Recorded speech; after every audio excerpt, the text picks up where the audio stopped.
Um, dois, três. A teologia islâmica, ela fala sobre os artigos de fé, da fé. E basicamente são 6 artigos. Quando nós estudamos o islamismo ortodoxo, nós estudamos esses 6 artigos. Agora, como seria? Será que é tão ortodoxo assim, esses 6 artigos? Então vamos passar rapidinho aqui, para você ter uma ideia que não é bem assim, né? Então, por exemplo, a primeira crença, o primeiro artigo de fé é a crença em Allah, é a crença em Deus. Sabendo que Deus, no Islã, é um Deus transcendente somente, não se relaciona com o homem, então não é pai, não é? E ele ama somente as pessoas que fazem o bem. Então a gente aprende isso, os não transgressores. Agora, quando a gente olha na questão do Alá, a importância do nome de Alá nesse islamismo do dia a dia popular, a gente vê que é muito usado para magias, principalmente para proteção, né? Sobre os poderes do mal. Então, por exemplo, existe um dos atributos de Alá, que é Al-Halim. Al-Halim significa perdoador, significa brando. Disse que um agricultor escreve este nome em um pedaço de papel e o coloca onde suas sementes são plantadas, a semente que ele vai plantar, para que nenhum dano venha para a terra e para a semente, que nasça sem nenhum problema. Então eles usam os nomes de Deus para proteger a sua semente, a sua plantação. E muitos desses nomes, dos 99 nomes de Alá, que são os atributos, que denotam os atributos, né? Os 99 nomes mais bonitos de Alá, na verdade você vê colocado em amuletos, para proteção contra o mal e para atrair também coisas boas para mim. Então as pessoas compram amuletozinhos, quadros, e com os nomes, com os 99 nomes de Alá. E também eles usam, né, aquele terço, aquele rosário, porque acredita-se que cada vez que eu falo um atributo de Deus, né, o nome de Deus, eu estou também fazendo boas obras. Mas também dentro desse islamismo popular, eles acreditam também na proteção contra os maus espíritos e quando eles recitam também esses nomes. Então, com relação ao segundo artigo da fé, nós temos aqui os anjos. Então, na angelologia islâmica, eles acreditam nos djinns, eles acreditam nos demônios. E esse sobrenatural é muito presente no dia a dia das comunidades muçulmanas. Então, o Islã popular ele gira em torno do apaziguamento desses poderes sobrenaturais. Como nós já mencionamos anteriormente, né? Com o objetivo com a tentativa de aproveitar tais poderes para o ganho pessoal também. Né? Então, eu faço as proteções, as magias, também para ganho pessoal.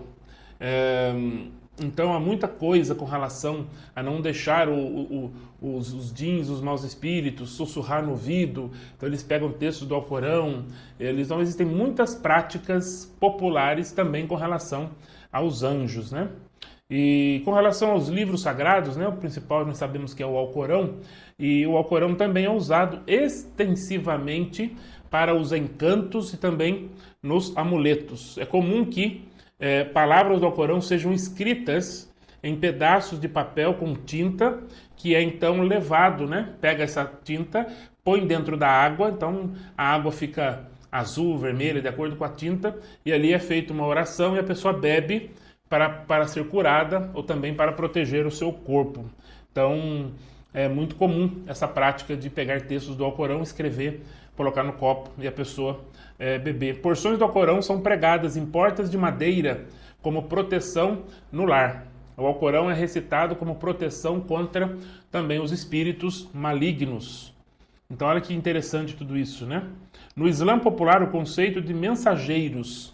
Então você tem Muhammad como um principal mensageiro e também eles acreditam na veneração de homens santos, como eu mencionei, visitando o túmulo desses homens. Então eles creem que esses homens também são mensageiros, são pessoas especiais, como eu mencionei anteriormente, os xiitas lá no Iraque, os netos de Maomé, o túmulo de Hassan e Hussein. E com relação ao dia do julgamento, que também é um outro artigo de fé, eles acreditam que haverá um dia em que as ações serão pesadas, as boas e as más ações, e eles acreditam que Fátima, que é conhecida, que é filha de Maomé, ela entra numa categoria de santo também, que ela é casada com o Ali, a qual nasceu os dois filhos, né? O Hassan e o Hussein, que eu mencionei anteriormente. E eles acreditam que os espíritos dos santos que partiram permanecem no local do túmulo, portanto, encorajando peregrinações para a veneração e obtenção do poder de bênçãos. E o interessante é que, não só no dia do julgamento, como também no artigo de fé da predestinação, o fatalismo, eles acreditam que visitar os túmulos também pode mudar o destino deles. Mesmo se Deus definiu alguma coisa que não vai ter jeito, eles vão para o inferno, há a possibilidade de mudança, desde que esses homens especiais intercedam lá no dia do julgamento diante de Alá, né? Então, mesmo que a predestinação seja uma forte doutrina no Islã, os praticantes do Islã popular encontram maneiras de intervir, né? Foi o que eu mencionei, são as tentativas de alterar o destino de outra pessoa. Tá aí, então, os 6 artigos de fé, base da teologia islâmica, sobre o ponto de vista do Islã popular. 1, 2, 3.